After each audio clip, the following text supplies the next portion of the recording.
神所亲爱的众子民，让我们一起宣告第3个五旬节的意义，以及诗篇91篇。第3个五旬节的意义是什么？第一，第3个五旬节是现代圣灵大大浇灌的时期，远超乎当时在亚述撒街所发生的。第二，第3个五旬节将会是主耶稣再来最大和最后的圣灵收割。第三个五旬节将兴起耶勒米的一代，即被圣灵充满，对主耶稣死心塌地，对罪绝不妥协，并采取行动抢救灵魂的一般年轻人。第四，第3个五旬节是在印度尼西亚诞生，并被推动到列国。这个运动从东方朝到西方，最后回到耶路撒冷。第五，第3个五旬节将赐下能力来完成主的大使命，最后主耶稣就会再来。让我们一起宣告，我们相信神的话。我们一起说诗篇91：住在至高者隐秘处的，必住在全能者的荫下。我要论到耶和华说，他是我的避难所，是我的山寨，是我的神，是我所依靠的。他必救你脱离捕鸟人的网罗和毒害的瘟疫。他必用自己的翎毛遮蔽你，你要投靠在他的翅膀底下。他的诚实是大小的盾牌。你必不怕黑夜的惊骇，或是白日飞的箭，也不怕黑夜行的瘟疫，或是午间灭人的毒病。虽有1000人扑倒在你旁边，10000人扑倒在你右边，这灾却不得临近你。你为亲眼观看，见恶人遭报。耶和华是我的避难所，你已将至高者当你的居所。祸患必不临到你，灾害也不挨近你的帐篷，因为他要为你吩咐他的使者，在你行的一切道路上保护你。他们要用手托着你，免得你的脚碰在石头上。你要踹在狮子和虺蛇身上，践踏少壮狮子和大蛇。神说，因为他专心爱我，我就要搭救他。因为他知道我的名，我要把他安置在高处。他若求告我，我就应允他。他在急难中，我要与他同在。我要搭救他，使他尊贵。我要使他足享长寿，将我的救恩显明给他。哈利路亚，阿们，阿们，阿们。大家平安，大家早上好。音乐太大声了，大家平安啊，听到比较清楚。好的，时间真的过得非常的快，我们已经到9月尾了，不知不觉要年尾了，对不对？我不知道兄弟姐妹们有经历过哪些事情。Saudara mengalami banyak masalah, pergumulan sepanjang tahun ini.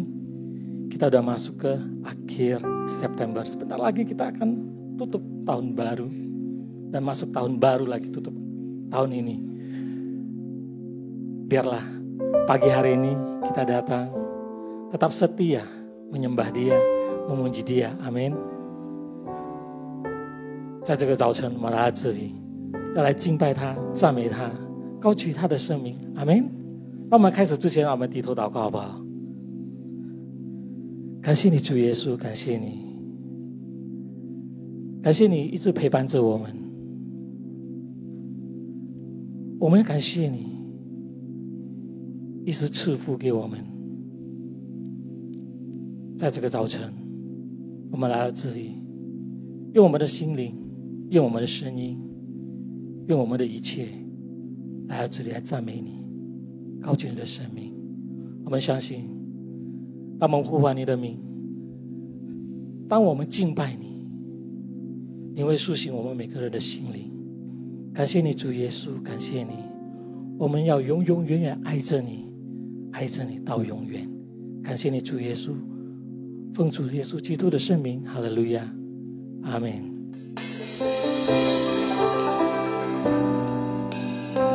兄弟姐妹们，耶稣一直爱着我们，不断爱着我们，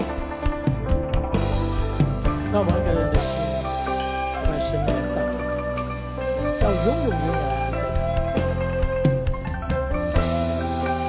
让我们一起来唱，我要永永远远，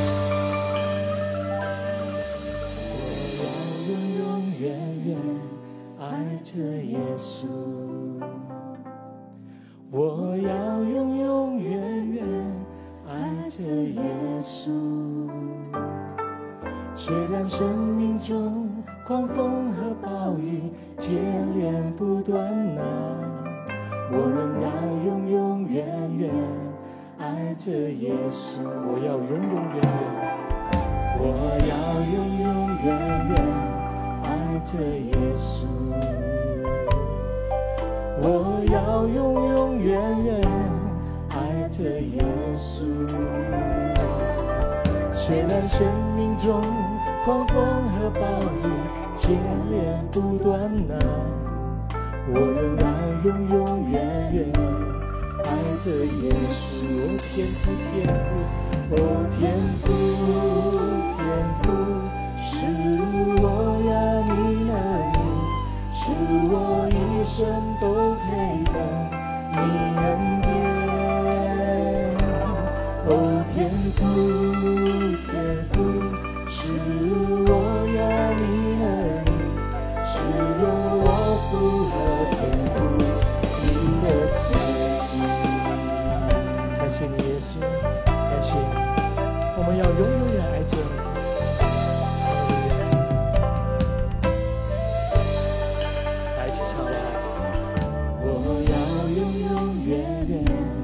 爱着耶稣，我要永永远远爱着耶稣。虽然生命中狂风和暴雨接连不断我仍然永永远远爱着耶稣。我要永永远远，我要永永远远爱着耶稣。我要永永远远，我要永永远远爱着耶稣。虽然生命中狂风和暴雨接连不断我仍然永永远远爱着耶稣。天父天父是我呀你儿女，是我一生都配得你恩典。天父天父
天父，天父，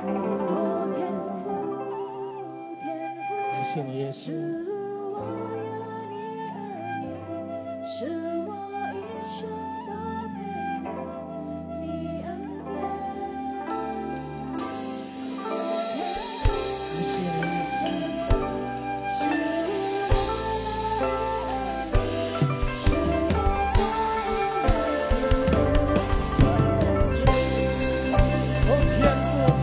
感谢你耶稣，哈利路亚！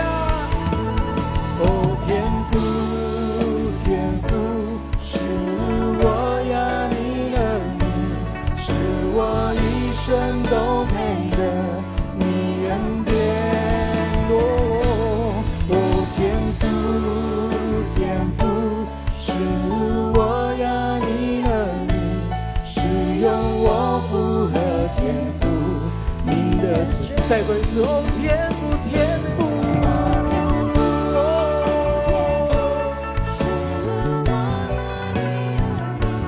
是我一生都配的你恩典。哦，天父，天父，是我呀你的名，是用我符合天父你的旨。用我符合天父你的旨，是用我符合天父你的旨。感谢你耶稣，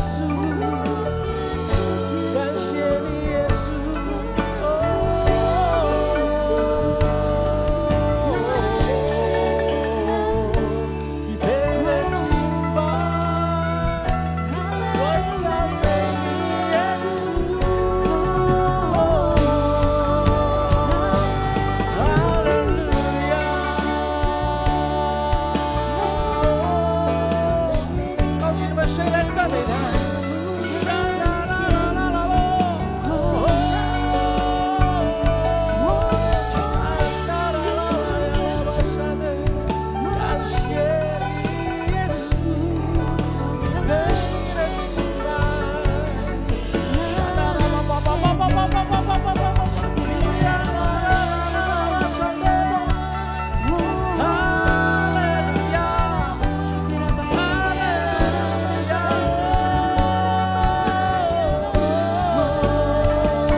曾寻求，我仍要寻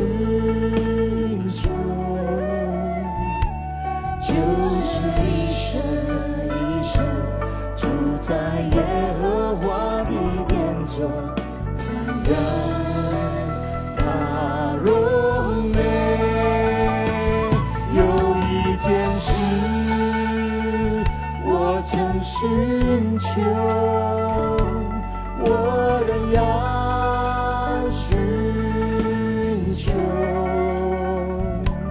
就是一生一世住在耶和华的殿中，寻求他的面。谢谢弟兄们，跟我伴唱一起唱吗？耶和华。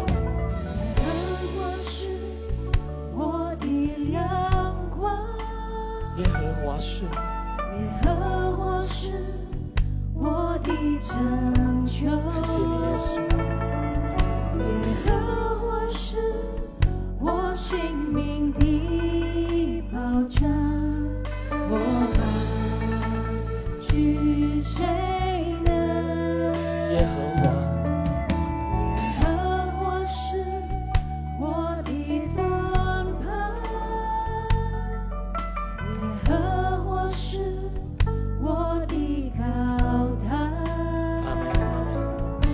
耶和华是我性命的保障，我怕惧谁呢？有一件事我曾寻求，我仍要寻求，就是一生一世住在耶和华的殿中，赞扬他荣美。有一件事我曾寻求，我仍要寻求，就是一生一世住在耶和华的殿中，寻求他的面。有一件事我曾寻求，我仍要寻求，就是一生一世住在耶和华的殿中，赞扬他荣美。有一件事我曾寻求，我仍要寻求，我仍要寻求，就是一生一世住在耶和华的殿中，寻求他的面。再对次好不好？有一件事我曾寻求，哈利路亚。有一件事我曾寻求，我仍要寻求，就是一生一世住在耶和华的殿中，赞扬他荣美。有一件事我曾寻求，我仍要寻求，就是一生一世住在耶和华的殿中，寻求他的面。就是一生一世，就是一生一世住在耶和华的殿中，寻求他的面。就是一生一世住在耶和华的殿中，寻求他的面。哈利路亚，哈利路亚！一生一世寻求你的面，感谢你主耶稣，感谢你，奉主耶稣基督的圣名，哈利路亚！我们一起说阿们，哈利路亚！兄弟姐妹们，你们觉得今天早上神带领着我们，阿们，阿门。看左右握个手，讲说主耶稣爱你，好不好？主耶稣爱你，主耶稣爱你。无论是在高山还是低谷，耶稣都一直陪伴着我们，阿们。哈利路亚！嘿，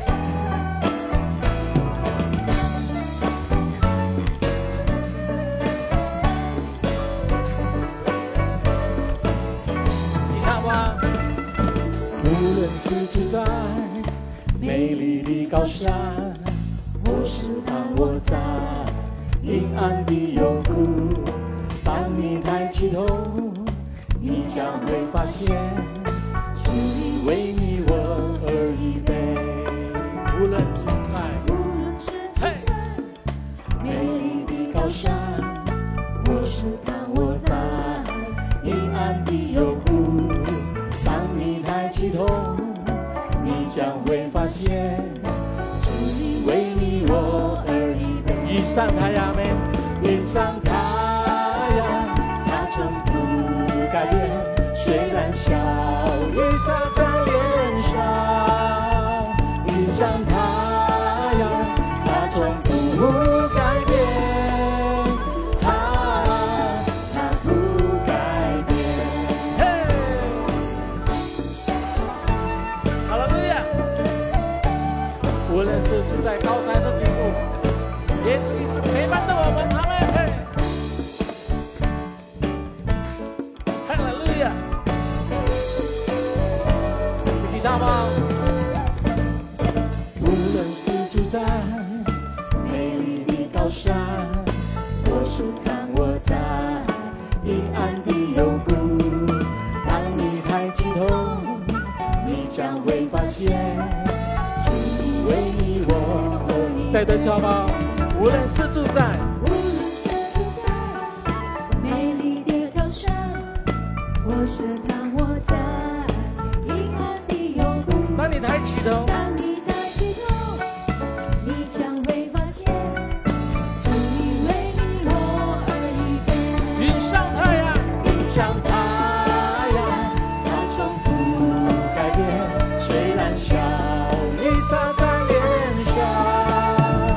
云上太阳，它从不改变，它不改变。云上太阳，云上太阳，它从不改变，虽然笑颜洒在脸上。云上太阳，它从不改变，它不改变，它不改变，它不改变。嘿，它永远不改变。哈利路亚！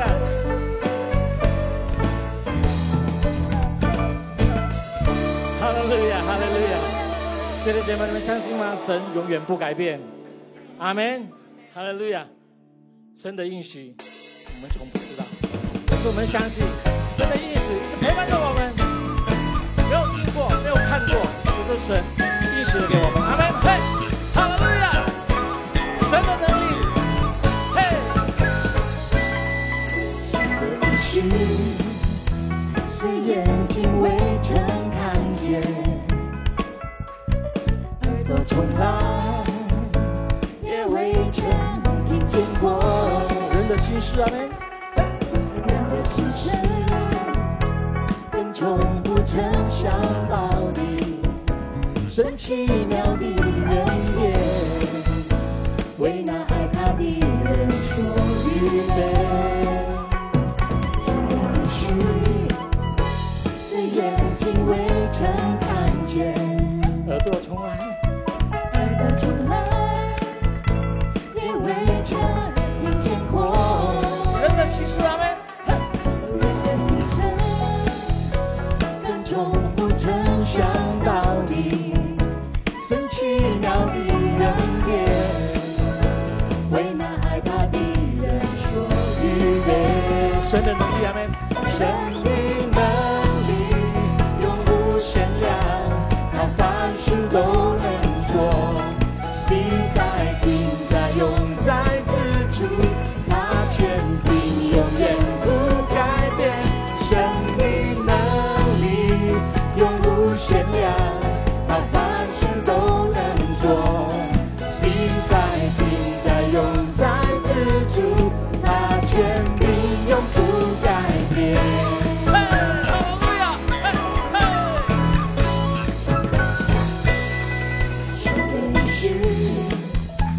是眼睛未曾看见，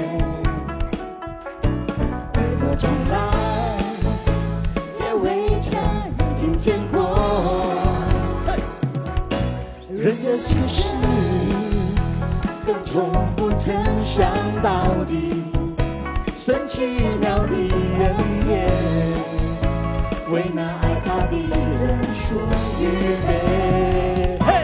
神的能力永无限量，他凡事都能做，昔在今在永在之主，他权柄永远不改变。神的能力永无限量，他凡事都能做，昔在今在永在之主，他权柄永不改变。神的能力，阿们，哈利路亚！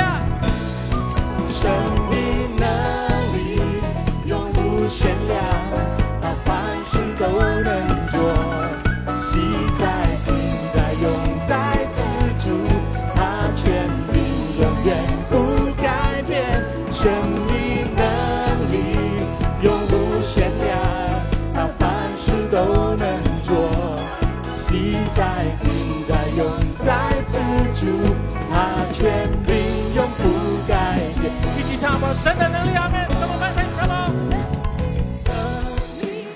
永无限量，他凡事都能做，昔在今在永在之主，他权柄永远不改变。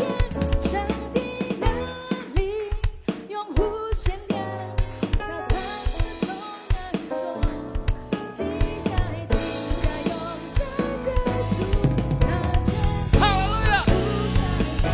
一起唱，哈利路亚！神的能力永无限量，他凡事都能做，昔在今在永在之主，他权柄永远不改变。神的能力永无限量，他凡事都能做，昔在今在永在之主，他权柄永不改变。昔在今在永在之主，昔在今在永在之主，昔在今在永在之主，他权柄永不改变。嘿，哈利路亚！哈利路亚，哈利路亚！ Haleluya.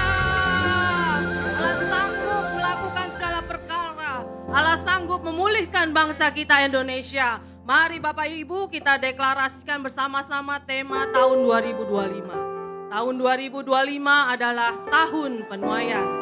Tahun 2025 adalah tahun penuaian. Tahun 2025 adalah tahun penuaian. Haleluya. Penuaian jiwa-jiwa, penuaian perekonomian terjadi atas Indonesia. Segala kebaikan Tuhan diterima bangsa kami Indonesia.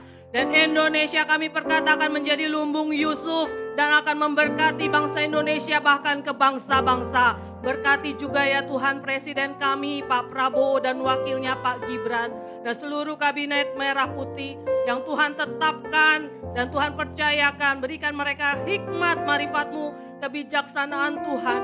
Seluruh para pemimpin bangsa kami ini ya Tuhan bertanggung jawab penuh atas setiap kebijakan keputusan yang diambil dan hanya untuk kesejahteraan bangsa Indonesia. Tuhan Kau juga menyertai dan memberkati gembala sidang kami Pak Niko dan gembala CK7 kami Pak Dr. Yanto.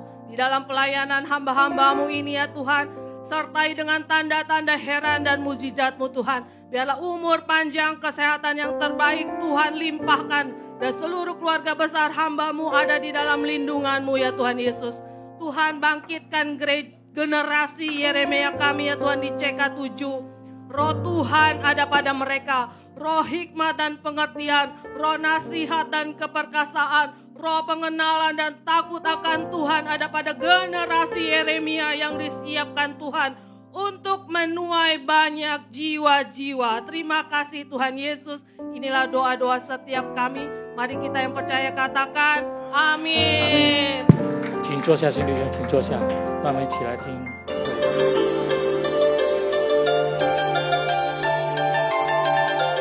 Shalom. Berikut kami sampaikan beberapa pengumuman. Ibadah Raya Hari Minggu 5 Oktober 2025 pukul 9 waktu Indonesia Barat dilayani oleh Pendeta Robertus Purwadi SSPD. Untuk kul gabungan Mandiri Service diadakan pada hari Kamis 2 Oktober 2025 pukul 19 waktu Indonesia Barat. Kul tersebut diadakan melalui aplikasi Zoom. Untuk info link, ID, serta password Zoom dapat menghubungi WhatsApp 0812 1286 4902.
从2025年10月5日开始，GBPRJ 将举办光明之子华文主日学，每周日早上9点在 Diamond 教室9楼，欢迎大家邀请朋友和家人一同来敬拜。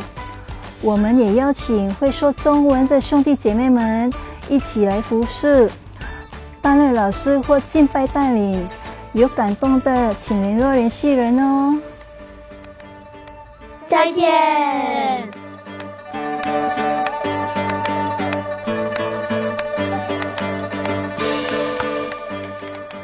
Unit Pelayanan Jemaat CK7 akan mengadakan baptisan air pada hari Sabtu 4 Oktober 2025 pukul 8 waktu Indonesia Barat. Bagi Bapak Ibu yang ingin dibaptis, harap segera mendaftarkan diri.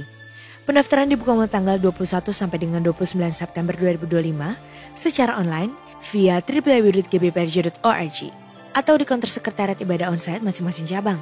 Untuk info lengkap seluruh kegiatan GBPRJ CK7, maka Bapak Ibu dapat follow sosial media GBPRJ baik di Instagram, TikTok maupun Facebook.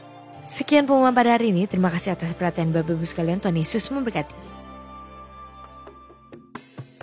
那我们告诉耶稣，我们在这里要来敬拜你，他的恩典，他的慈爱，临到我们每个人的身上。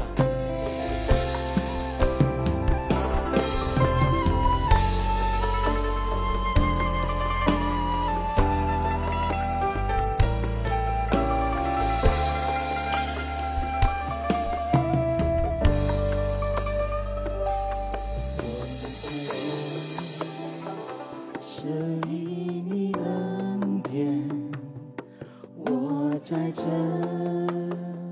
是以你慈爱，主耶稣，我如此感恩，都因你丰盛恩典，我在这。是以你恩典，我在这，是以你慈爱，主耶稣，我如此感恩，都因你丰盛恩典。感谢耶稣，感谢耶稣。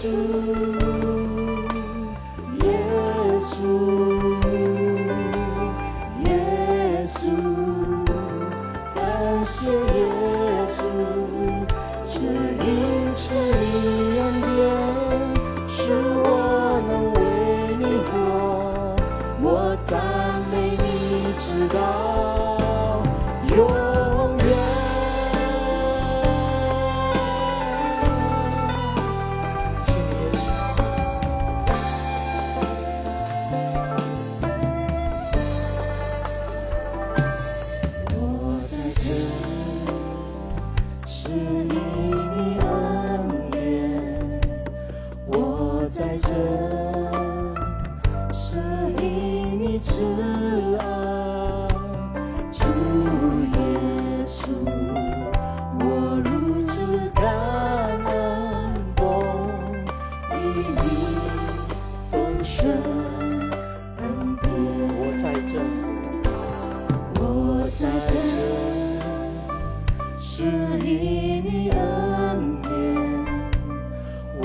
在这，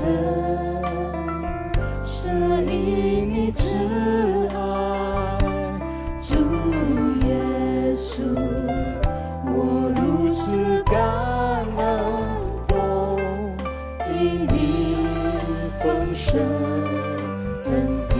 感谢耶稣，感谢耶稣。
兄弟姐妹来唱，感谢耶稣，感谢耶稣，耶稣，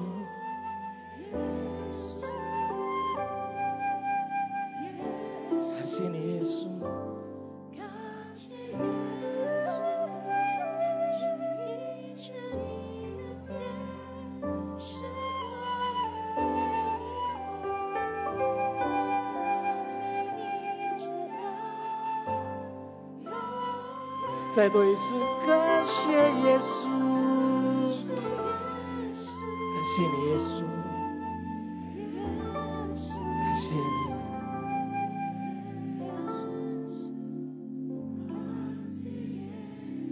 感谢你耶稣。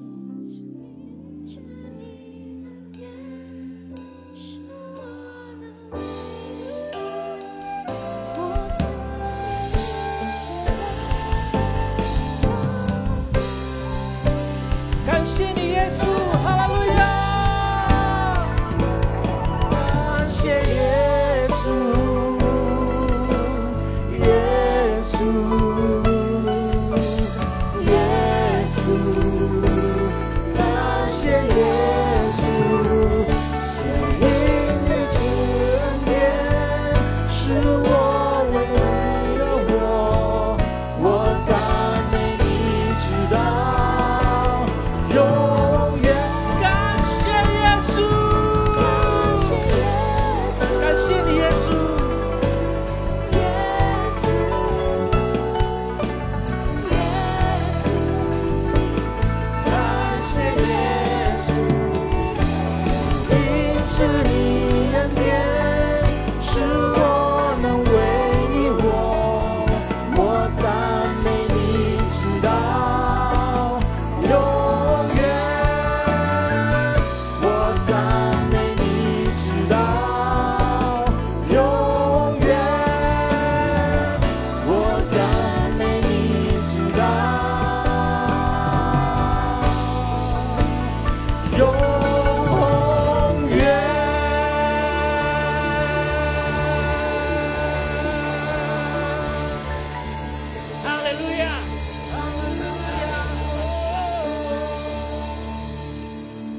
Kami sungguh bangga punya Allah seperti Kau. 我们真的感到很自傲，因为有你这样的一位上帝。 Kau Allah yang sanggup melakukan segala perkara dalam hidup kami. 你能够在我们的生命做一件伟大的事， Dan Engkau berjanji tidak sekali-kali meninggalkan kami. 而且你应许过从未离开我们。 Pagi ini Tuhan, 今天早上主啊， bukakanlah kebenaran firman-Mu. 求你将你的真理启示给我们， Supaya kebenaran ini memerdekakan kami semua. 让你的真理使得我们得自由。Kami butuh urapan-Mu turun atas kami semua 我 malam. 们需要你高牧我们每一位， Urapi hamba-Mu, urapi kami semua Tuhan. 求你高牧你的仆人，高牧我们每一位， Biar kami semua boleh diubahkan oleh firman-Mu. 让我们借助你的道能够有所改变， Menjadi serupa seperti Engkau. 越来越有你的样式。 Di dalam nama Tuhan Yesus. 奉耶稣基督圣名， Nama yang berkuasa di bumi di surga. 来掌管天地一下的事的， Kami berdoa. 我们一起祷告， Mari yang percaya sama-sama 相信的 katakan. 一起说 Amin. 阿门。 Amin. Amin. Amin. Amin. Amin. Wow. 弟兄 puji 姐妹 Tuhan. 请坐， Silakan duduk Bapak Ibu. Haleluya. 哈利路亚。 Siapa di sini yang merasa jemaat angkat tangan? 谁觉得是这里的会友，请举手 Oh,。ada pengerja angkat tangan juga. Oke, saya mau tanya dulu nih ya. 我想问一 Ini 下问题， jemaat-jemaat ini taat beribadah, betul? 你们大家都 Siapa yang taat beribadah angkat tangan? 殷勤聚会 Wah, 的 banyak 举 ya. 手？哇，很多人。 Boleh nggak saya tanya nih? 我想再问， Kenapa saudara taat beribadah? 为什么你这样顺服去参加聚会呢？ Halo? Ada yang bisa jawab? 可以有人回答吗？ Wah. Apa Pak?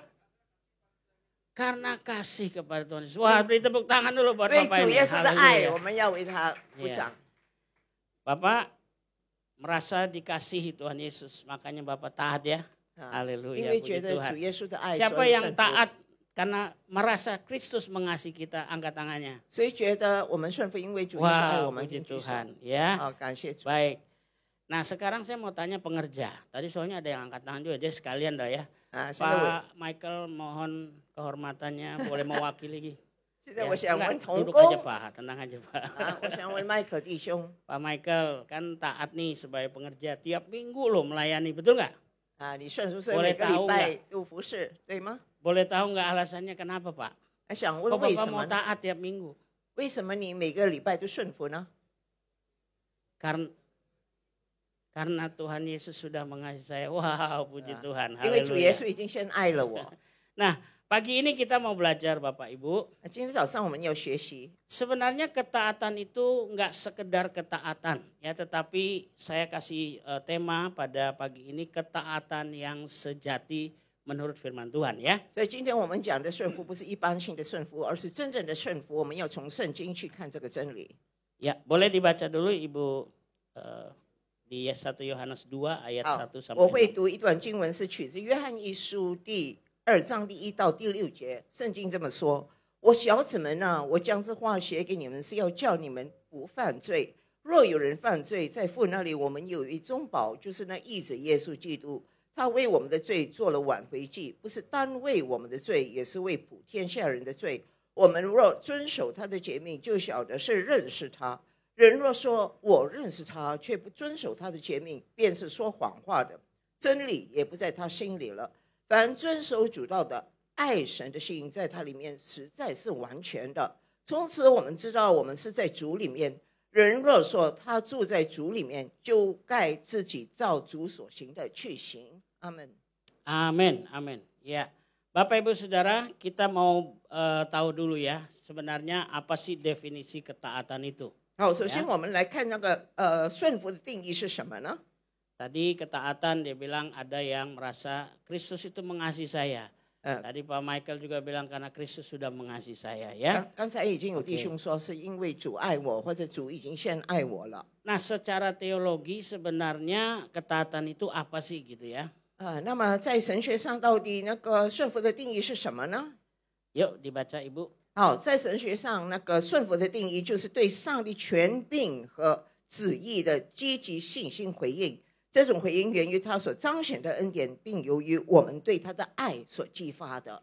Ketaatan itu secara teologis ternyata sebuah respon iman yang aktif 所以其实顺服是因为我们积极信心的一种回应， kepada otoritas dan kehendak Allah yang dinyatakan oleh kasih karunia-Nya. 因为借着主的恩典的彰显，所以我们就顺服他的权柄和旨意。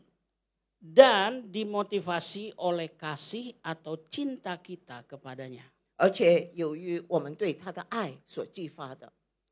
Jadi Bapak Ibu secara teologis sebenarnya ketaatan itu berbicara respon iman atas kehendak Tuhan. 所以其实顺服就是说我们对他的旨意的一种信心回应， Dan yang menggerakkan kita untuk taat itu 而激发我们有这种回应呢？ karena kita cinta sama Tuhan. 我们能顺服，因为我们爱上帝。 Saya kalau tadi tanya Pak Michael, kenapa rajin taat ibadah? Karena Tuhan mengasihi ya Pak ya, sudah dikasihi oleh Tuhan. 刚才我已经问 Michael 弟兄为什么这样顺服，每个礼拜都在这里服侍，因为他说主先爱了我。 Saya sambung Pak. 我要接下去讲， Pak Michael merasa sudah dikasihi oleh Tuhan, betul ya? 你已经觉得上帝爱你，对不对？ Nah ketaatan itu responnya. 所以顺服就是一种那种回应。 Pak Michael merespon kasih Allah itu 所以Michael 弟兄就回应上帝那种爱 dengan taat ibadah. 就是他顺服参加敬拜 Taat melayani. 顺服去服侍， Taat dan tunduk kepada otoritas. 就是顺服于上帝的权柄和旨意。 Di sini komandannya Pak Benny. 在这里有发言权的就是 Ya. Benny， Pak Benny。 Kalau Pak Michael satu kali bisa ada masalah dengan Pak Benny. 比如说有一次Michael 弟兄和 Pak Benny 有一些冲突， Saya mau tanya, 我想问， apakah Pak Michael tetap mau taat melayani? 我想问你会仍然顺服，仍然服侍吗？ Tetap Pak Benny. Pak Benny 他说仍然会去服侍顺服。 Jawabannya sebenarnya benar Pak. 你的答案非常正确。 Tapi 但是 dasarnya yang paling penting. 但是那个Wal- 根基是什么呢？ Walaupun Pak Michael ada masalah dengan Pak Benny, 虽然你可能跟 Pak Benny 有什么争执， ya, tapi karena cintanya kepada Tuhan lebih besar, 但是因为你对上帝的爱更大， itu nggak jadi masalah untuk tetap taat melayani. 所以这对你不是一个大问题，你仍然能选择顺服。 Nah, buat jemaat, 那对会友来说， kalau satu kali saudara berdoa nggak dijawab 那 sama Tuhan, 有一天你的祷告不蒙上帝应允的话， apakah masih mau taat ibadah? 难道你还会顺服去殷勤的敬拜吗？ Puji Luar Tuhan biasa. nih ada yang iman.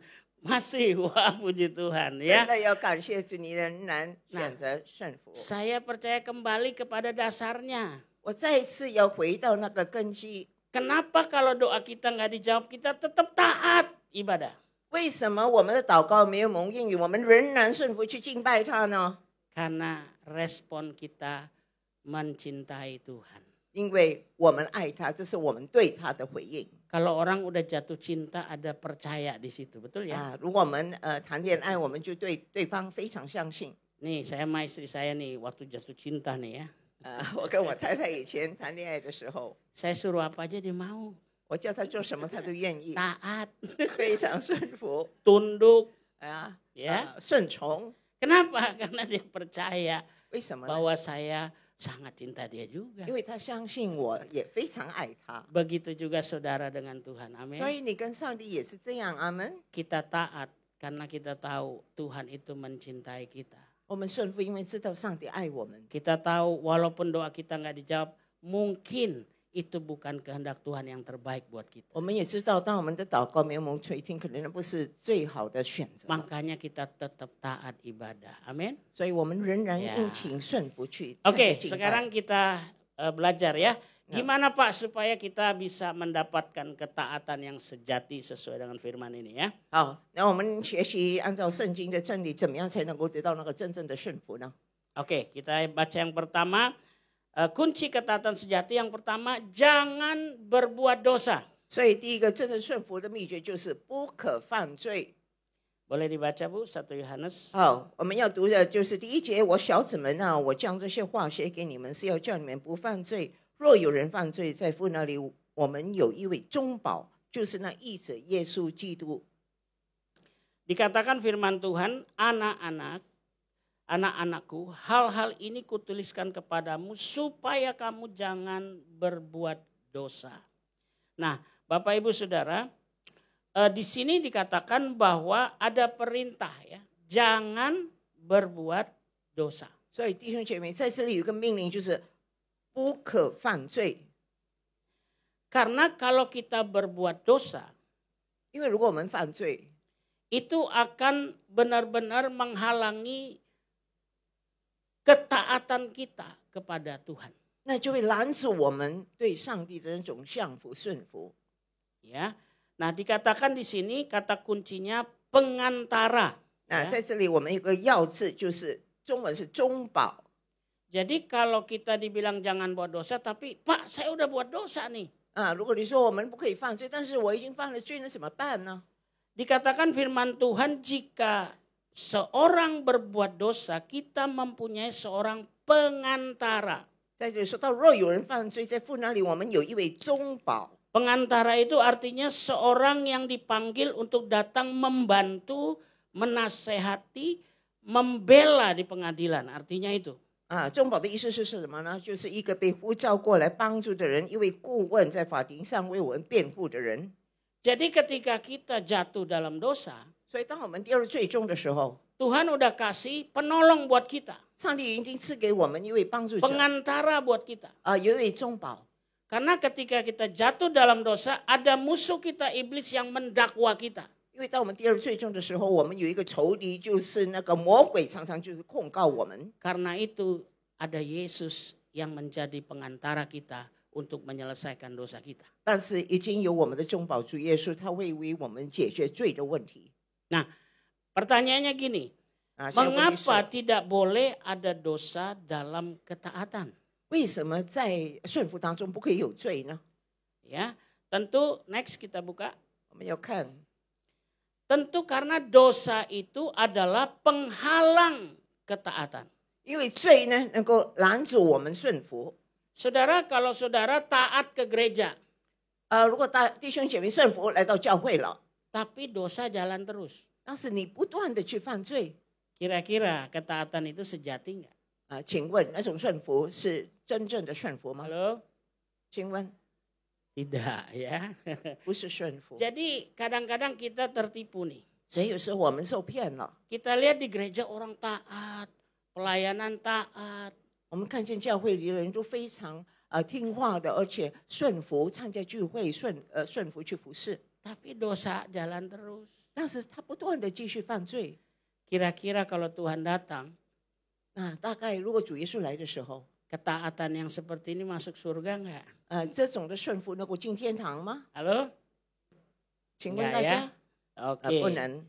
Jadi yang pertama, kalau kita mau mendapatkan ketaatan yang sejati itu, janganlah kita berbuat dosa. 所以如果我们要得到那种真正的顺服，就不可犯罪。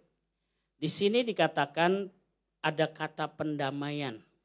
在这里第2节是讲到有一个字，就是挽回祭，有一个词挽回祭。 Artinya di sini merujuk kepada korban yang menghapus murka Allah dan mendamaikan manusia dengan Allah. 挽回祭指的呢，就是除去上帝的愤怒，并使人能够与上帝和好。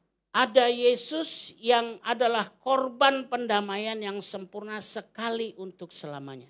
就是有主耶稣这个完美的赎罪祭，只献上一次，让我们就能够永远的罪得赎。 Jadi kalau kita jatuh dalam dosa, jangan kita bertahan Bapak Ibu, selesaikan dosa kita. 所以当我们跌入罪中，不要持守在那个困境中，我们要解决罪的问题。 Karena Tuhan sudah kasih caranya, ya. 因为上帝已经给我们那个方法了。 Kita datang kepada Yesus yang adalah perantara. 我们来到我们的中保主耶稣面前， Dia adalah pendamai kita dengan Allah. 他使我们能够与上帝和好。 Karena itu kalau masih ada yang buat dosa, 所以如果在我们中间还有犯罪的， cepat datang kepada Yesus. 我们要快快来到主面前 Minta ampun sama dia.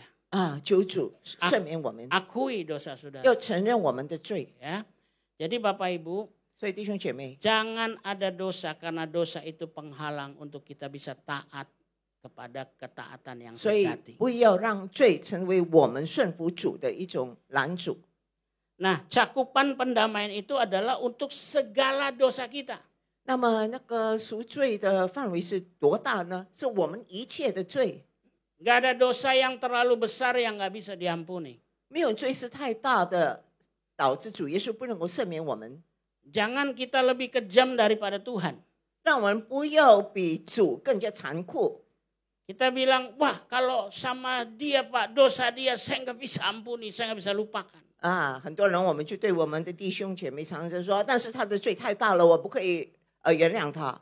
Firman Tuhan bilang, 主的道这么说，圣经说， Yesus adalah korban penghapus dosa itu. 他已经成为了我们的挽回祭。 Dosa kecil, sedang, besar, 无论是小罪、中罪或者大罪， semua sudah dihapus oleh korban di dalam Yesus. 在主里面，他已经成为赎罪祭，已经赦免我们一切的罪。 Jadi kalau kita buat dosa jangan takut Bapak Ibu. 所以，如果我们犯罪，不要害怕呀，弟兄姐妹， Datang kepada Yesus. 要来到主面前， Dia adalah perantara kita 他就是我们的中保 kepada Allah 与上帝之间的中保， untuk menyelesaikan dosa kita. 来解决我们罪的问题。 Amin? 阿门。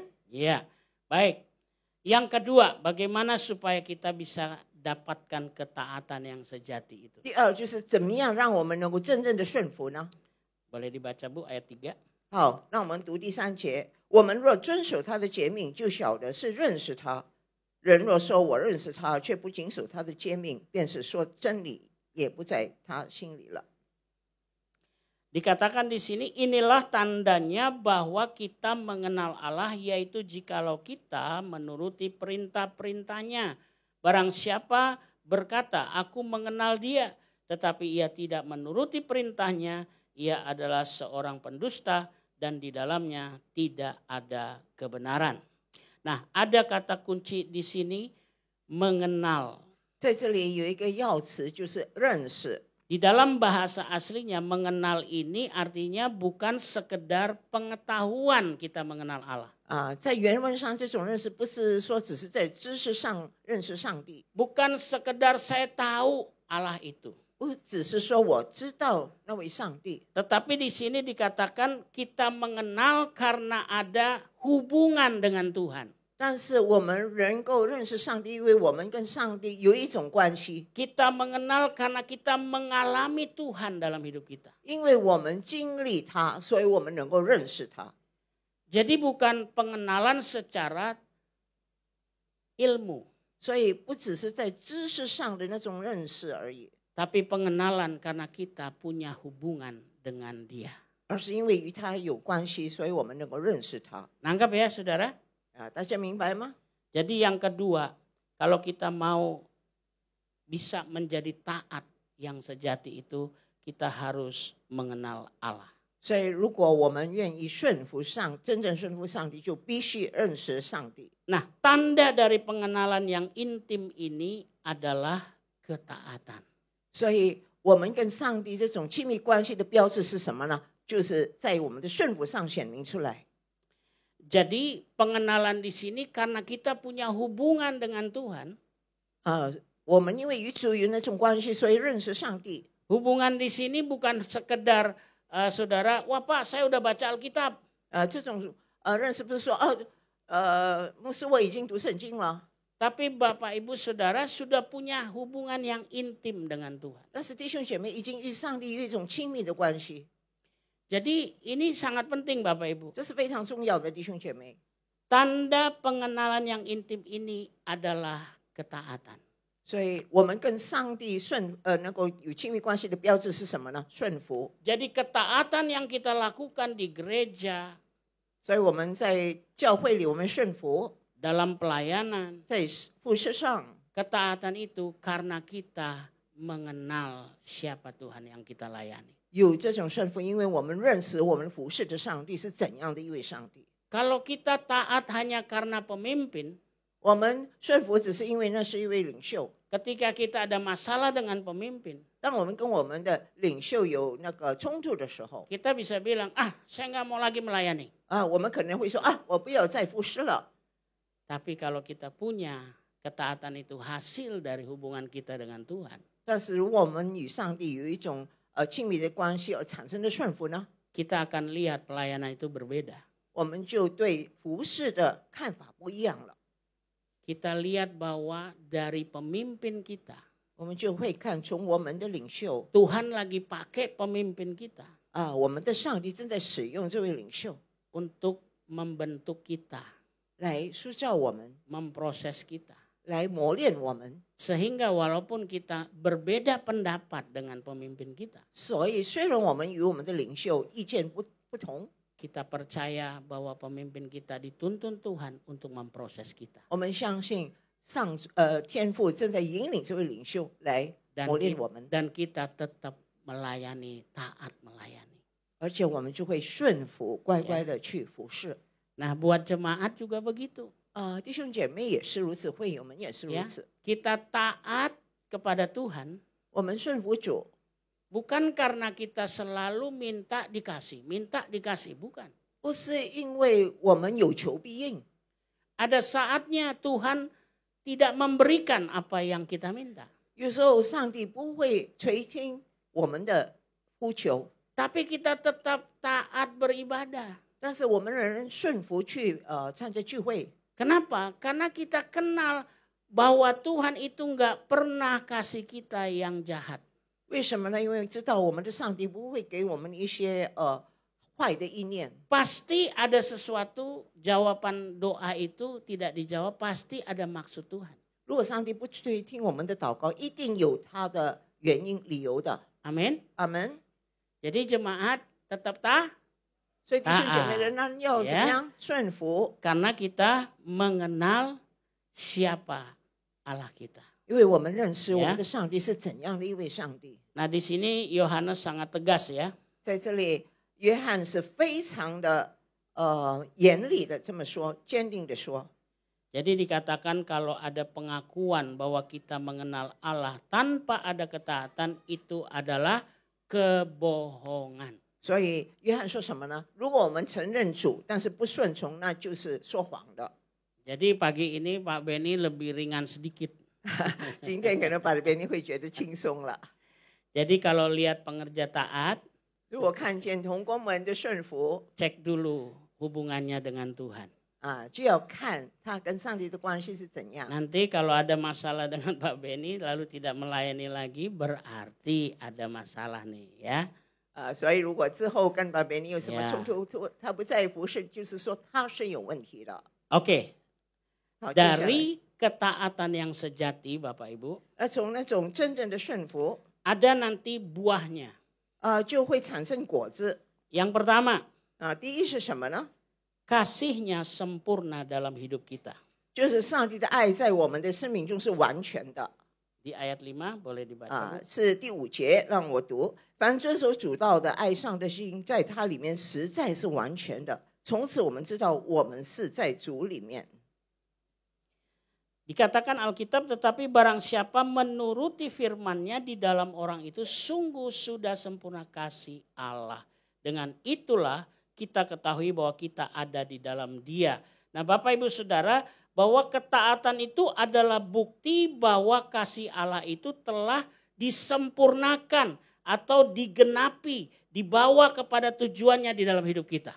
所以顺服是证明什么呢？证明上帝的爱在我们的生命中已经变得完全了，或者说已经被成就，已经达成了那个目标。 Jadi kasih Allah itu kita terima mencapai tujuannya ketika kita mencerminkan kasih itu di dalam ketaatan kita. 所以当我们在顺服中彰显上帝的爱的时候，便达成了他的爱在我们身上的目的。 Jadi kalau kita mau ketaatan itu ada buahnya. 所以如果我们愿意我们的顺服能够结出果子的话， Tadi 2 hal ya, harus diingat. 我们要记得这2件事。 Jangan ada dosa. 第一，不可以犯罪； Yang kedua, 第二， mengenal Allah. 要认识上帝。 Ya. Nah, buah yang pertama itu adalah kasih kita menjadi sempurna. 所结的果子，第一是什么呢？我们的爱就是完全的。 Kasih Allah itu sempurna dalam hidup kita. 上帝的爱在我们的生命中是完全的。 Buktinya adalah ketaatan kita. 证据呢，就是因为我们顺服。 Yang kedua, 第二呢， buah yang kedua dari ketaatan sejati. 顺服所结的第二个果子呢是 memiliki pola hidup seperti Kristus. 要拥有基督的生活方式。 Di ayat 6 boleh dibaca, Bu. 就是第6节，人若说他住在主里面，就该自己照主所行的去行。 Alkitab bilang barang siapa mengatakan bahwa ia ada di dalam dia, dia wajib hidup sama seperti Kristus telah hidup. Nah, ini adalah puncaknya ya Bapak Ibu. 那这就是那个高峰了，弟兄姐妹。 Dikatakan di sini, aku ada di dalam dia. 在这里我们宣称我住在他里面， Itu artinya kita berhutang, kita wajib meneladani kehidupan Kristus. 那就是说我们有这个义务，好像有欠债那样，我们有义务要去效法基督的那种生命。 Jadi buah yang kedua dari ketaatan sejati. 所以真正顺服的第二个果子呢， Harusnya kita memiliki pola hidup Kristus dalam hidup 我 kita. 们应该有基督的那种生活方式。 Artinya kita wajib meneladani kehidupan 那 Kristus. 就是说我们要跟随主的那种榜样来生活。 Tapi ini bukan bicara sempurna ya, semuanya udah kayak Yesus gitu, enggak. 在这里不是讲的好像主耶稣那样完美，不是的， Nanti pelan-pelan pola hidup kita, 而是渐渐的我们的那种生活 sikap 方 hati 式， kita, 我们的心态， karakter kita 我们的品格 diproses serupa dengan Kristus. 就会被上帝磨练塑造，成为有他的那种样式。 Nah, apa ciri-ciri kalau orang itu sudah mulai serupa dengan Kristus? 那么如果那个人有主耶稣的形象，他有什么那个迹象呢？ Ada belas kasihan. 他会有怜悯。 Ya, jadi kalau hidup kita udah mirip-mirip seperti Kristus, 那如果我们的生活方式已经好像有基督那种形式的话，样 hati 式， kita ini mudah berbelas kasihan, 我们的心就会容易产生怜悯 alias nggak pelit. 就是说不会吝啬， Coba colek kiri kanan, jangan pelit. 也就跟隔壁说不可吝啬。 Oke, yang berikutnya apa? 接下来是什么呢？ Kerendahan hati ada. 他会有谦卑的心 Ya, kita ketemu orang yang merendahkan kita. 我们常常看见别人会取笑我们、轻视我们， Kita nggak bilang siapa lo, gitu ya. 我们就不会说你是谁呀、 Tapi kita tetap, oh ya, 但是我们还是能够 kita 顺 direndahkan, 从 nggak apa-apa, gitu ya. 别人轻看我们，我们也觉得没所谓。 Kenapa Bapak Ibu? 为什么呢，弟兄姐妹？ Karena Yesus juga punya kerendahan hati yang luar biasa. 因为主耶稣也是如此，他被人轻视，但是他谦卑下来。 Dalam Filipi 2在腓立比书第2章， ayat yang ke-8.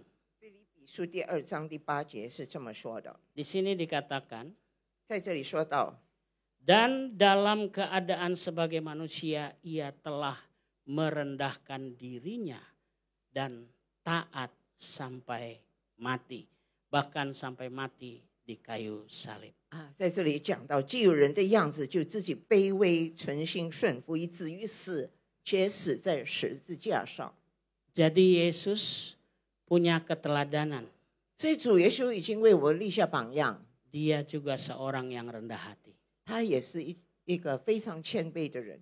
Jadi kalau orang mau serupa dengan Kristus, 所以如果人要像有主耶稣的样式， dia harus punya kerendahan hati. 他就必须要谦卑。 Berikutnya kalau orang yang serupa dengan Kristus itu ada ketaatan. 然后什么呢？有基督的样式，就是说他有顺服的心， Kepada Tuhan, kepada Bapa. 他会降服于天父上帝。 Yesus sampai di kayu salib 主耶稣在十字架上， karena dia taat kepada Bapaknya. 为什么会在十字架上？因为他顺服上帝。 Kita juga kalau mau serupa dengan Kristus, 如果我们要有主耶稣的形象， kita mau taat sama Bapa kita di surga. Amin. 我们也要顺服于我们在天上的父。 Berikutnya pengorbanan. 然后还有什么呢？就是牺牲。 Yesus nggak pernah buat satu dosa pun. 主耶稣从未犯过一个罪， Yesus nggak pernah bikin satu kesalahan pun. 也没有做过任何的过犯， Ini sebuah kebenaran. 这是真理。 Tetapi Alkitab tadi katakan, 但是刚才圣经已经告诉我们， Dia mau berkorban sampai mati di kayu salib.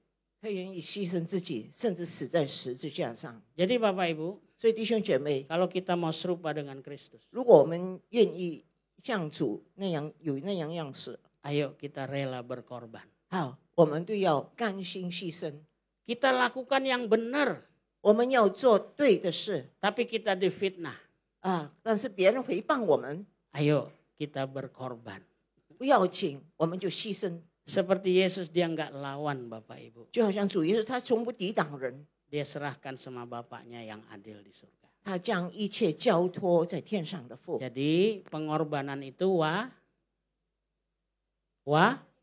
所以牺牲是什么呢？是应当的，是我们的义务。 Jangan takut kalau kita lakukan kebenaran dan harus berkorban. Itu ada upahnya. 如果我们行得对，但是要做出牺牲，不要害怕，因为最终会得到赏赐。 Itu tanda bahwa kita serupa dengan Kristus. 那就证明我们与基督有相同的样式。 Dan yang terakhir di sini, 最后呢， kekudusan dalam hidup kita. 就是在我们生命中要有那个圣洁。 Orang yang serupa dengan Kristus, 一个人如果他的形象与主耶稣相似的话， dia hidupnya kudus. 他一定过圣洁的生活。 Kudus artinya apa Bapak Ibu? 圣洁的意思是什么呢，弟兄姐妹？ Ya, hidup kita dipisahkan dari dunia ini. 就是我们从世界分别出来，分别为圣。 Kita nggak ikutin dunia, 我们不会随波逐流， tapi kita ikutin firman Tuhan 而是跟随圣经的真理， di dalam hidup kita. 在我们的生活中 Siapa yang nangkep? Haleluya. 啊，谁能够明白的？哈利路亚！ Siapa yang mau serupa dengan Kristus? 谁愿意有主的样式？ Ya, berarti kita harus ada ciri-ciri yang tadi itu 那 ya. 么我们就必须拥有刚才所讲的那些 Oke. 真相。 Sebagai kesimpulan penutup 好 ya. 那么我们要看那个结论是什么呢？ Yang pertama, 第一， dosa adalah penghalang untuk kita mendapatkan ketaatan yang sejati. 罪拦阻我们能够真正的去顺服。 Tadi kita sudah belajar 啊，刚才我们已经学习了， bahwa dosa itu bisa diselesaikan 罪我们可以去解决的， karena kita dikasih perantara yang terbaik dari Tuhan, 因为上帝已经赐给我们一个最好的中保， yaitu Yesus Tuhan kita. 就是主耶稣。 Yang kedua, 第二， mengenal Allah adalah kunci utama menghasilkan buah ketaatan sejati kepada Tuhan. 要结出真正顺服主的果子，就要什么呢？就要认识我们的上帝。 Jadi waktu kita sungguh-sungguh mengenal Allah, dari pengenalan itulah ketaatan kita, maka itu adalah kunci ketaatan yang sejati. 所以，当我们真的能够认识上帝的话，我们对他的顺服是真正的。 Yang ketiga, yang terakhir, 第三，最后， ketaatan adalah bukti bahwa kasih Allah telah sempurna, digenapi, dan dibawa kepada tujuannya di dalam hidup kita. 所以顺服呢，证明上帝的爱在我们的生命中已经完全了，得以成全，并且达到他所定的目的。 Jadi dengan ketaatan yang sejati Bapak Ibu, 所以借着这个真正的顺服，弟兄姐妹， itulah tandanya bahwa kasih Allah di dalam hidup kita itu sudah sempurna. 那就证明上帝的爱在我们的生命中已经完全了。 Baik, mari kita berdoa ya. 好，让我们一起低头祷告。 Bapa di surga, terima kasih 天父，感谢你， buat pesan firman-Mu pagi hari 谢 ini. 谢你今天早上的信息。 Hamba berdoa, 夫人祷告， Engkau terus terjemahkan firman ini kepada kami semua. 求你继续将这个道启示给我们。 Biarlah firman-Mu ini mengubah hidup kami. 但愿你的道能够改变我们的生命。 Biarlah firman-Mu ini Tuhan 但愿你的道啊，主， membawa kami kepada ketaatan yang sejati. 使我们能够真正的顺服你。 Supaya satu saat nanti 当有一天， ketaatan ini menghasilkan buah. 让我们真正的顺服结出果子， Buah yaitu kasih-Mu yang sempurna di dalam hidup 那 kami. 就是你的爱在我们生命中是完全的， Supaya orang lain bisa melihat kasih itu 让别人也能够看见这种爱， melalui hidup kami. 借着我们的生活。Dan mereka pun mau taat 而 kepada 且他们 Kristus. 也愿意顺服主。 Terima kasih Bapa, 感谢天父， bagimulah segala pujian, 一切珍贵， segala hormat 一切荣耀、 dan kemuliaan. 荣耀和尊贵 Dalam 归 nama 给 Tuhan 你。 Yesus, 奉耶稣基督圣名， kami berdoa. 我们这样祈求。 Amin. Amin. Amin. Terima kasih. 感谢主，感谢主赐福给印达万多塔里跟牧师跟翻译布杰尼，谢谢谢谢。我们知道我们蒙福了，听神的真理，在今天早上。好的，我想认识一下谁是第一次来到我们聚会的。Ada yang pertama kali hadir di tempat ini？ 有吗？有吗？谁是第一次来到我们聚会的？我好像好久没到来这里，就是我不太认识新的会友，可能我是新人吧。有吗 ？OK， 没有，那好，没关系。兄弟姐妹们，我们要预备我们的奉献。兄弟姐妹们，有吗？哎，欢迎来到我们的教会，感谢主。你看有，来掌声一下好不好？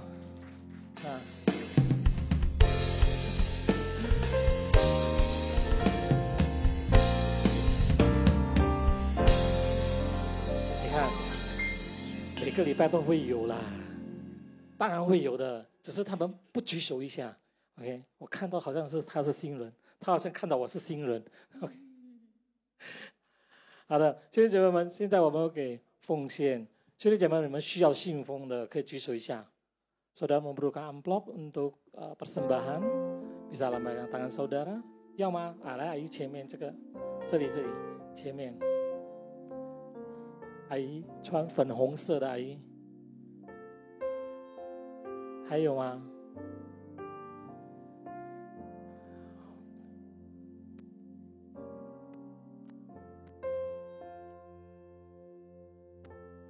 还需要吗？好的，等你们预备好之后，我邀请大家站起来好不好？让我们一起来奉献祷告。拿在你们的手上，你们的奉献，让我们一起来念。来，欢呼面可以放下这里吗 ？OK， 来一起来念，3、2、1。天父，因为神而来的祝福，我们献上感恩。我们把奉献带到神面前，代表感恩。我们相信最好的健康、家庭、事业、工作、学业是我的。这是奉献的时间，奉主耶稣基督的圣名，阿们。请坐下，兄弟姐妹们。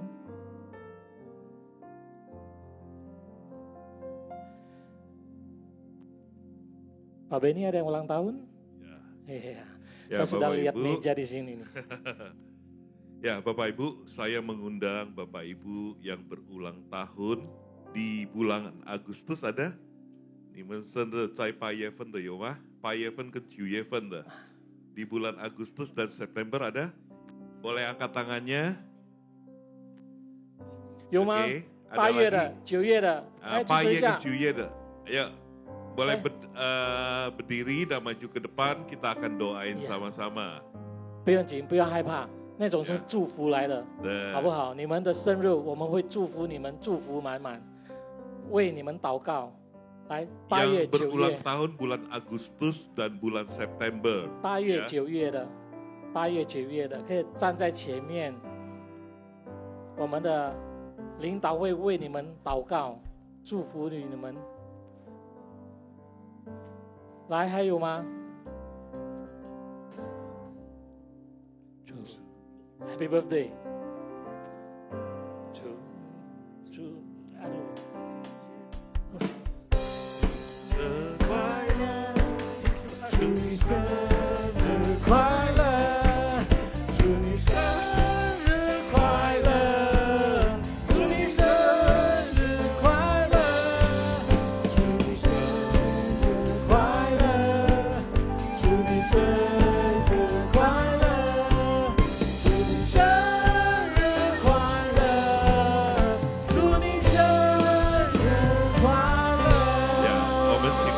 Muse lain title.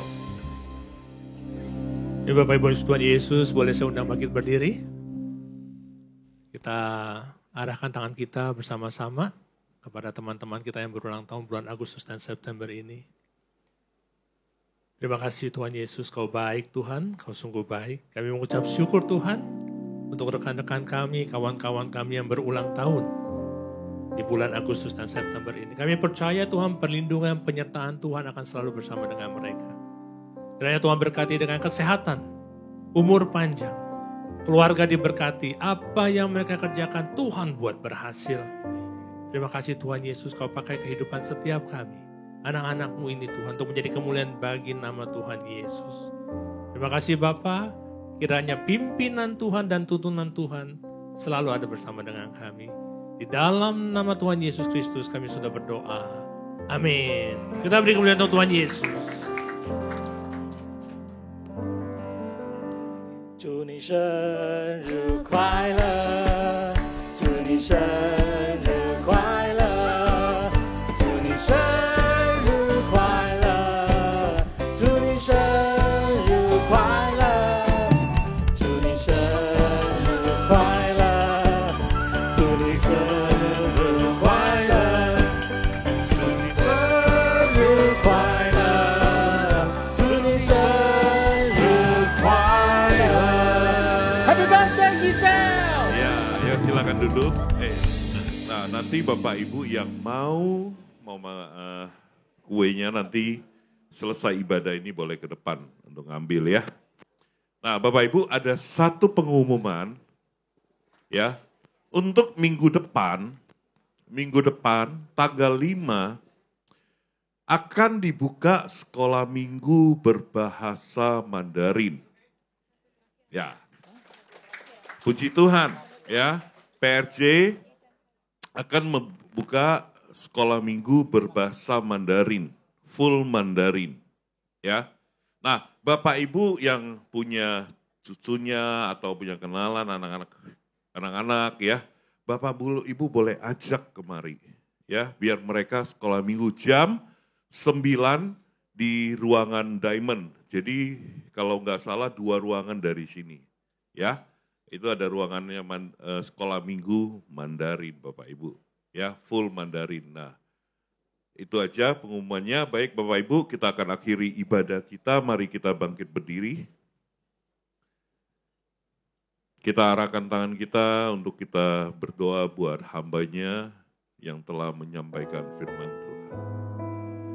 Bapa, terima kasih buat hari ini Engkau telah kirimkan hamba-Mu Pak Indrawato Tarigan untuk menyampaikan isi hati-Mu Tuhan. Terima kasih Bapa. Tuhan, saat ini kami mohonkan berkat Tuhan tercurah atas hamba-Mu. Dimanapun hamba-Mu melangkah melayani, mujizat Tuhan besertanya. Hamba-Mu terus akan dibawa semakin naik Tuhan. Bersama Engkau ya Bapa. Kami berdoa Tuhan, di dalam pelayanan akan banyak mujizat yang terjadi Tuhan. Berkat-berkat Tuhan tercurah atasnya ya Bapa. Berkati istri dan anak-anaknya Tuhan. Berkati setiap pekerjaannya dan setiap pelayanannya ya Bapa. Kami percaya anak-anak keluarga ini terus diberkati oleh Tuhan. Kami juga berdoa buat Ibu Jenny Tuhan, yang melayani di tempat ini menerjemahkan firman-Mu Bapa. Bapa, kami berdoa, kami mohonkan berkat Tuhan juga tercurah atas hamba-Mu. Pengurapan Tuhan selalu baru turun atas hamba-Mu Bapa. Berkati setiap keluarga besarnya Tuhan, diberkati oleh Tuhan. Terima kasih Bapa, terima kasih Yesus Kristus. Bapa, kami juga berdoa buat jemaat-Mu yang saat ini membutuhkan jawaban doa, telah dijawab oleh Tuhan. Yang berbeban berat telah dilepaskan di dalam nama Yesus Kristus. Yang sakit telah disembuhkan. Seluruh keluarga besar jemaat-Mu diselamatkan oleh Tuhan. Terima kasih Bapak, kami akan siapkan hati kami, terima berkat muda daripada Engkau Tuhan. Jemaat Mandarin Service yang dikasihi Tuhan, terimalah berkat dari Allah Bapa di surga. Kasih karunia di dalam anaknya yang tunggal Yesus Kristus. Dan persekutuan yang manis dengan Roh Kudus menyertai kita mulai saat ini sampai Tuhan Yesus datang kembali menjemput kita di awan-awan yang permai. Dan sampai selama-lamanya. Mari kita yang percaya berkata, amin. Selamat hari Minggu, Tuhan Yesus memberkati. Shalom saudara, di era Pentakosta ketiga ini, Roh Kudus akan memampukan setiap kita untuk menjadi saksi Kristus supaya lebih banyak lagi memenangkan jiwa-jiwa. Gembala Sidang terus menggaungkan bahwa dengan kuasa Roh Kudus dari Pentakosta ketiga ini, amanat agung akan selesai. Dalam Voice of Pentecost kali ini, kita akan menyampaikan satu pesan khusus bagi anak-anak muda. Generasi Yeremia, selesaikan amanat agung. Saudara, Pentakosta pertama dan kedua memiliki dampak yang luar biasa besar yang masih terasa hingga saat ini. Hal ini mungkin tidak dapat dibayangkan oleh murid-murid Tuhan Yesus yang terlibat di dalamnya pada waktu itu. Bayangkan, Petrus dan Yohanes, murid-murid Tuhan Yesus yang dalam kitab Kisah Para Rasul 4 ayat 13 disebutkan sebagai orang biasa yang tidak terpelajar. Namun, saat Roh Kudus pada Pentakosta pertama memenuhi murid-murid Tuhan, Petrus bangkit berkhotbah sehingga 3.000 jiwa percaya kepada Tuhan Yesus dan dibaptis. Roh Kudus terus bekerja dengan dahsyat dalam Pentakosta pertama sehingga dalam kurun waktu beberapa ratus tahun, 70% dari dunia yang dikenal saat itu, yaitu wilayah Kekaisaran Romawi, menjadi Kristen. Kemudian, pada tahun 1906, sejarah mencatat seorang bernama William Seymour dipenuhi Roh Kudus dan dipakai Tuhan untuk menjadi pemimpin di era Pentakosta kedua di Azusa Street. Siapakah William Seymour itu? Beliau adalah seorang hamba Tuhan keturunan Afrika Amerika, satu ras yang pada masa itu cenderung mengalami berbagai diskriminasi di Amerika Serikat. Namun, keterbatasan yang dimilikinya tidak menghambat kuasa Roh Kudus bekerja secara dahsyat dalam dan melalui kehidupannya. Dari Pentakosta kedua ini, lahir gerakan Pentakosta dan karismatik yang ada hingga saat ini. Kini, ratusan juta orang di seluruh dunia diberdayakan Roh Kudus sebagai dampak dari Pentakosta yang kedua yang dimulai dari Azusa Street. Dan sekarang ini, di masa Pentakosta ketiga, secara spesifik Tuhan membangkitkan generasi Yeremia, yaitu anak-anak muda yang dipenuhi dengan Roh Kudus, cinta mati-matian kepada Tuhan Yesus, tidak kompromi terhadap dosa, dan akan bergerak memenangkan jiwa-jiwa. Melalui Pentakosta ketiga ini, melalui generasi Yeremia, amanat agung akan selesai. Mungkinkah generasi Yeremia menyelesaikan amanat agung? Dengan kuasa Roh Kudus dari Pentakosta ketiga, generasi Yeremia akan menyelesaikan amanat agung dan Tuhan Yesus akan datang kembali. Jadi, amanat agung itu bukan hanya tugas orang-orang tua atau opa oma kita. Amanat agung itu tugas kita juga. Kita sebagai generasi Yeremia perlu mengambil tanggung jawab untuk bergerak dan menyelesaikan amanat agung. Tentu, kita tidak memulai pekerjaan ini dari awal. Sudah ada fondasi dan dasar-dasar yang sudah diletakkan oleh generasi opa oma dan generasi orang tua kita. Mereka sudah melanjutkan pekerjaan baik di dalam Tuhan dan bagian kitalah untuk melanjutkannya. Dalam prakteknya, apa saja yang harus dilakukan oleh kita sebagai generasi Yeremia? Yang pertama, menginjil di sekolah-sekolah dan kampus-kampus. Sekolah dan kampus adalah tempat di mana anak-anak lebih banyak menghabiskan waktunya dibandingkan bersama keluarga dan gereja. Kita dapat mulai dengan mendoakan teman-teman kita yang belum percaya pada Tuhan Yesus di sekolah atau kampus kita, sehingga teman-teman kita dapat merasakan terlebih dahulu kasih Kristus lewat hidup kita. Setelah pendekatan ini dilakukan, barulah kita mulai memberitakan tentang Tuhan Yesus sebagai Raja dan Juru Selamat umat manusia. Yang kedua, menjadi role model lewat berbagai platform digital. Selain sekolah, generasi muda juga banyak menghabiskan waktunya di berbagai platform digital. Konten-konten yang kita upload setiap harinya dapat menjadi sarana untuk memberitakan Tuhan Yesus. Role model hidup benar, hidup kudus, takut akan Tuhan, dan lain-lain. Dengan memiliki personal branding yang baik, kita akan diterima oleh banyak orang. Kita juga dapat membuka ruang curhat dalam platform digital sehingga banyak orang bisa memiliki tempat untuk menceritakan permasalahan mereka. Yang ketiga, memberitakan Yesus lewat talenta. Yang terakhir dan tidak kalah penting adalah tentang talenta yang kita miliki. Kita percaya bahwa baptisan Roh Kudus akan memaksimalkan hidup seseorang dalam berbagai aspek kehidupannya. Oleh karena itu, kita akan mengerti bahwa setelah menerima pencurahan Roh Kudus, kita dapat memaksimalkan seluruh talenta dan potensi yang kita miliki. Talenta dan potensi yang kita maksimalkan ini akan menjadi kesaksian bagi banyak orang. Orang-orang dapat diberkati lewat kepandaian kita seperti bermain musik, bernyanyi, bermain bulu tangkis, konten kreator, hiburan, bahkan dengan mengerjakan soal-soal matematika, dan lain sebagainya. Tentunya juga melalui pekerjaan kita sehari-hari. Hal ini yang akan menjadi pintu besar bagi tersiarnya Injil. Roh Kudus yang telah memampukan kita untuk mengembangkan berbagai talenta dan potensi yang kita miliki, sehingga menjadi berkat bagi banyak orang. Sebagai generasi Yeremia, kita bertanggung jawab untuk terus mengobarkan api penginjilan yang sudah dimulai oleh generasi orang tua dan opa-oma kita. Kiranya dengan kuasa Roh Kudus dari Pentakosta ketiga, kita akan menyelesaikan amanat agung dan Tuhan Yesus akan datang kembali. Untuk penjelasan lebih lengkap dari tim teologi kami, silakan scan QR Code yang tersedia atau buka link yang ada di atas. Tuhan Yesus memberkati. 生命能力永无限量，他凡事都能做，昔在今在永